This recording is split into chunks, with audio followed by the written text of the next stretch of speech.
આજના વિડીયોમાં હું તમને જણાવીશ કે તમારા ફોનની અંદર તમે જે કોઈ વ્યક્તિનો બ્લોક લિસ્ટમાં નંબર નાખ્યો હોય એ નંબર ઉપરથી કોલ કે મિસ કોલ આવે છે કેવી રીતે જોઈ શકાય એ જ આજના વિડીયોમાં હું તમને જણાવવાનો છું। તો વિડીયો પસંદ આવે તો વિડીયોને એક લાઇક કરી અને ચેનલને સબસ્ક્રાઈબ કરી દેજો। એના માટે તમારા ફોનની અંદર અહીંયા ફોન મેનેજરને ઓપન કરી લેવાનું છે। હવે તમને અહીંયા ખૂણામાં એક 3 ડોટ વાળું ઓપ્શન જોવા મળશે, ત્યાં તમારે ક્લિક કરી દેવાનું છે। એટલું કરશો એટલે તમને અહીંયા 2 ઓપ્શન જોવા મળશે, એમાંથી તમારે અહીંયા બ્લોક કોલ્સ વાળા ઓપ્શન પર ક્લિક કરી દેવાનું છે। હવે તમારે અહીંયાથી નીચેલી સાઈડ આ રીતે થોડું સ્ક્રોલ ડાઉન કરવાનું છે, એટલે તમને અહીંયા નીચે લખેલું જોવા મળશે બ્લોક કોલ્સ લોગો, ત્યાં તમારે એકવાર ક્લિક કરી દેવાનું છે। એટલું કરશો એટલે તમારા ફોનની અંદરથી તમે જે કોઈ વ્યક્તિનો બ્લોક લિસ્ટની અંદર નંબર નાખ્યો હશે એ વ્યક્તિનો કોલ કે મિસ કોલ આવે છે એ તમને અહીંયા જોવા મળી જશે।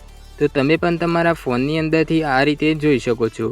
તો વિડીયો પસંદ આવ્યો હોય તો વિડીયોને એક લાઇક કરી અને ચેનલને સબસ્ક્રાઈબ કરી દેજો।